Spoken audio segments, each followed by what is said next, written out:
Hi guys, how's it going? David O'Sullivan here, and this video I'm giving you my spoiler talk for Fantastic Beasts and where to find them. Now, I haven't done a kind of spoiler talk on a film in quite a while, but I thought I would do a spoiler talk on this film because there was a lot I wanted to talk about regarding Fantastic Beasts, but I couldn't really address in my spoiler-free review of the film without ruining things essentially. So I thought I would do this spoiler talk in which I could talk about some of the things that really excited me about this film going forward now with this new Harry Potter spin-off series. First off, I'll start off by saying I actually really like Fantastic Beasts. It was slightly underwhelming for me, but it was still a good film. It's still a film that I liked and I enjoyed enough. If you want to know my full in-depth spoiler-free thoughts on the film, be sure to check out my film review. But in this video, as I said, I'm going to be talking about more of the spoilerific things. First off, I'll say that even though I did like Fantastic Beasts and I did think it was a good film and I did enjoy it, I couldn't help shake the feeling that I would have much preferred seeing a kind of prequel to this in a sense. I know this is kind of supposed to be the prequel to Harry Potter, but I would like to have seen the prequel to Fantastic Beasts. I would have much preferred seeing a film set further back in the past, seeing Newt travelling the world, finding and rescuing these various kind of endangered magical creatures and finding them all across the world and putting them in his case. I would have loved to have seen that, but instead they addressed that, but they kind of just skimmed over that and just jumped straight to him arriving in New York and the creatures getting loose. But I would have much preferred seeing a film set before this, seeing him travelling the world, finding these creatures, putting them in the case. That would have been really cool to see, and that really intrigued me, but unfortunately they had to kind of skim past that and jump right past that and have him in New York. And one of the things that I didn't think was that great about Fantastic Beasts is that the story was essentially just Newt arrives in New York, a couple of creatures break loose, they've got to find the creatures and get them back in the case. And I just don't know if that was really enough to make up a kind of main storyline for a feature-length film. I don't know, I did like it, I did enjoy it, and there was a lot of other things going on as well. Some things didn't quite work, some things did feel like a little forced and kind of shoehorned in and out of place, but as far as the main storyline goes, I don't know if that was really enough to warrant a feature-length film. As I said, I would have much preferred seeing a film set in Newt's past, seeing his backstory, seeing him travelling the world, finding these creatures, and almost kind of a David Attenborough kind of thing, but magic take on it, of him finding these creatures and putting them in the case. Unfortunately, they had to skim past that. As I said, one of the things that really excited me about this film was how they kind of introduce and set up things now that can be explored going forward. Predominantly, the introduction of the character of Grindelwald, played by Johnny Depp. He didn't really get that much to do. He was kind of in the film for 2 seconds. I didn't think he was going to have that big of a role. Unfortunately, it was basically just a cameo.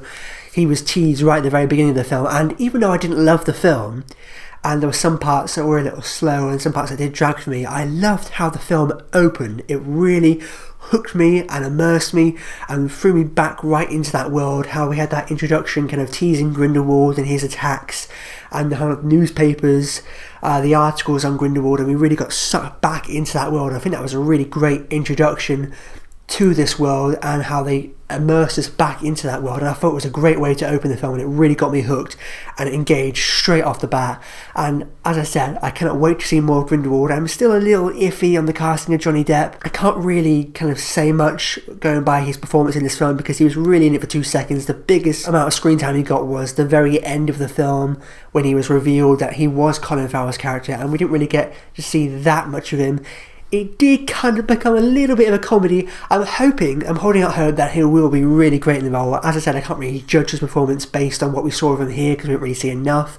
I hope it doesn't become like comedic and a bit of a joke. I hope he does take it seriously and play it really well and really convincingly. I'm worried it might become a little bit of a parody of itself, a little bit of a joke with Johnny Depp playing that kind of extravagant, flamboyant character. I just hope he doesn't go too far and he kind of more underplays it.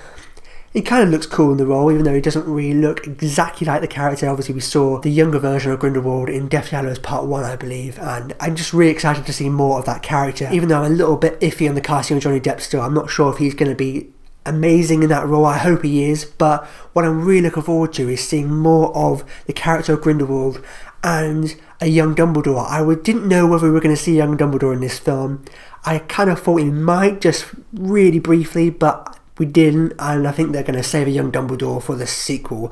I don't think they've cast him yet. For the cast of young Dumbledore, I really thought Jared Harris would be great, because not only is he a really great actor and he looks the part, but he is the son of Richard Harris, who played the original Dumbledore in the first 2 Harry Potter films, so that would just be perfect and a great way to kind of harken back to the original 2 Harry Potter films. That would just be so great. But I'm not sure they will go with him or not, because I think he's a little too old. I think they're looking for an actor around their kind of mid-40s, because he's going to be a lot younger in kind of the late, 1920s. It would be cool if they did go with Jared Harris, but I think they're going to go with a younger actor, especially because Johnny Depp playing Grindelwald is like 50, and I think Dumbledore is supposed to be a little bit younger than Grindelwald, because apparently Dumbledore, when he was younger, looked up to Grindelwald before it all went to chaos and they ended up on a war with one another, which I'm really excited to see now going forward. We've heard comments from people involved with the film, namely J.K. Rowling, saying that the series is going to focus more on the relationship and the shared story between Dumbledore and Grindelwald, and that gets me really excited, because that is what I'm interested in the most, and that's what I want the series to focus on. It would be a little odd, because this whole first film was all about Fantastic Beasts.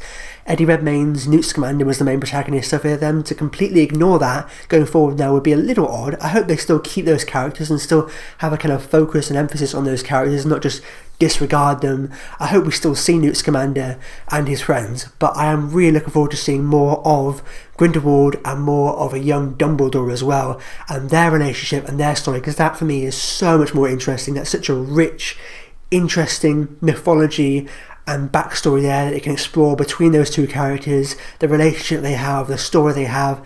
And if any of you know anything about the mythology of Harry Potter and the lore, you'll know that they started off friends, kind of. Dumbledore looked up to Grindelwald. He was the more confident, self-assured, more arrogant one, and then they ended up kind of falling apart and having this epic duel in which Dumbledore's younger sister ended up getting caught in the crossfire and killed. This isn't spoilers, it's all kind of, if you've read the books and seen the films, it's all kind of referenced and you'll know about it, and this is a spoiler talk, but yeah, I cannot wait to see that. I really hope the series builds up to that, because, as I said, even though this first film was more about Newt Scamander and the Fantastic Beasts, and I hope they still play a part going forward, I really hope the series becomes more about Grindelwald versus Dumbledore, and I really think that the 3rd film or the 4th film or the 5th film, considering how many they do, if they do end up going into 5 films, I really feel like the end of the final film is going to be an epic duel between Grindelwald and Dumbledore, and I cannot wait to see that. Anyway, going back onto the Fantastic Beasts film itself, some other things I really liked about the film. I did like the Fantastic Beasts, the magical creatures. However, I feel like there was a missed opportunity there, because we've seen so many cool magical creatures in previous Harry Potter films, and this was the perfect opportunity to harken back to some early Potter films and bring some creatures back, and we'd be like, oh, I remember those creatures from some of the other Harry Potter films, but unfortunately they didn't. It was all new creatures, and that was kind of a good thing that we got to see all these really cool, new, different creatures, but at the same time, it was such a good opportunity there missed, where they could have had some creatures there from some early Potter films for us to, as fans, to go, oh, I remember that creature, I remember seeing those creatures in some of the other Potter films. Like, I was so convinced we were going to see a hippogriff. It would have been so cool if we'd seen a hippogriff, and I was so convinced we were going to see one, and in the end we didn't. The closest we kind of got was the kind of Thunderbird thing at the end, and I just really wanted to see a hippogriff. But I feel like there could have been, I had to talk to my friend on the bus to university the other day, and we were saying about, it would have been cool if there was some other kind of more, other kind of creatures, like if we had kind of like spiders or like a basilisk even, like some more monstrous creatures, so it wasn't just the good kind of fun fairy tale creatures. We had some kind of more scary monstrous creatures as well, and it would have proven Newt's point more about him saving these creatures, and that not just the good friendly ones, but all the creatures. And it was a perfect opportunity, as I said, to have some creatures that we'd seen before come back in this film, that Eddie Redmayne had found these other creatures that we'd recognise and had them in his case, but unfortunately we didn't have any creatures that were recognisable from early Potter films, which was unfortunate, because I thought that would have been really cool to see. But I did like the magical creatures. I'm not sure if we're going to see any more of them going forward. I really felt like this is the only film that's going to focus on Newt Scamander and his Fantastic Beasts. it'd be cool if they still keep them in the story. I think the perfect way, I'm not sure if this is going to happen or not, I really hope it does, because for me it would just be perfect. I think the perfect way to transition from Newt's story of Newt Scamander and the Fantastic Beasts into Dumbledore's story is that if Newt is the one who gives Dumbledore Fawkes, his phoenix bird who we see always by his side in the Potter films, it would be so great, Newt being the kind of, animal lover, if Newt is the one that gives Fawkes to Dumbledore. And I think that would be perfect and a great way to transition from Newt's story to that of Dumbledore, because really, even though I really like Newt Scamander as a character, once he's finished writing his Fantastic Beasts and Where to Find Them book, that's kind of his story over. Like, after he's written that book, what else is he kind of going to do now? Not much, really. I hope they still keep him in this franchise. I don't think they're going to completely remove him or completely disregard him or anything. I think we're going to still see these characters going forward. But I really feel like more of the emphasis and focus should be put on Dumbledore and Grindelwald. Newt's story has kind of run its course now. As soon as he's finished writing his book, that's kind of his story over. And if his story finishes with him giving Fawkes to Dumbledore, I think that would just be so great. One last thing before I go, I actually really like Colin Farrell in this film. I touched upon it in my film review. I thought he was great, and even though Grindelwald was Colin Farrell's character all along, I hope that doesn't mean Colin Farrell's character didn't exist. I hope his character was a real person and that Grindelwald just kidnapped him and took his place. I hope he didn't kill him.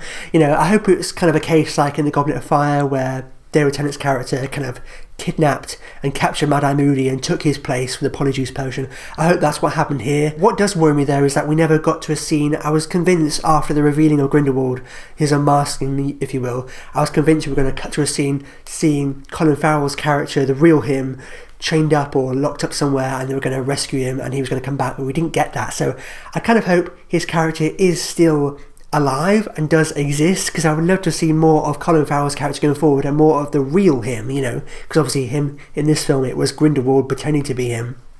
And even though I'm looking forward to seeing more of Grindelwald, I really hope they bring Colin Farrell's character back, because I really like Colin Farrell in this film, and I really hope they find a way of bringing his character back. And there we go, that wraps up my spoiler-filled thoughts on Fantastic Beasts and Where to Find Them.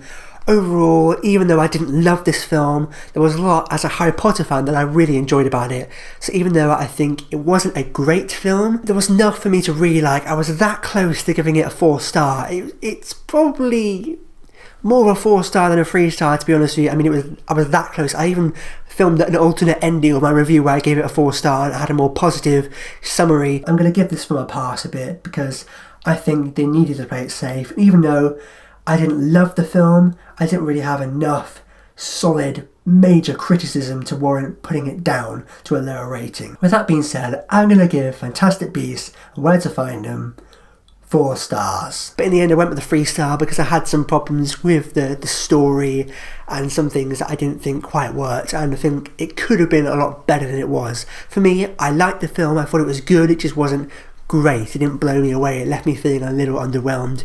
But as I said, I'm really excited now to see where this series goes next. There's a lot of things that were set up and introduced in this film that I can't wait to see explored upon further going forward now, like Grindelwald, like introducing a young Dumbledore. I cannot wait to see more of that going forward. So yeah, that pretty much wraps up my spoiler talk of Fantastic Beasts and Where to Find Them.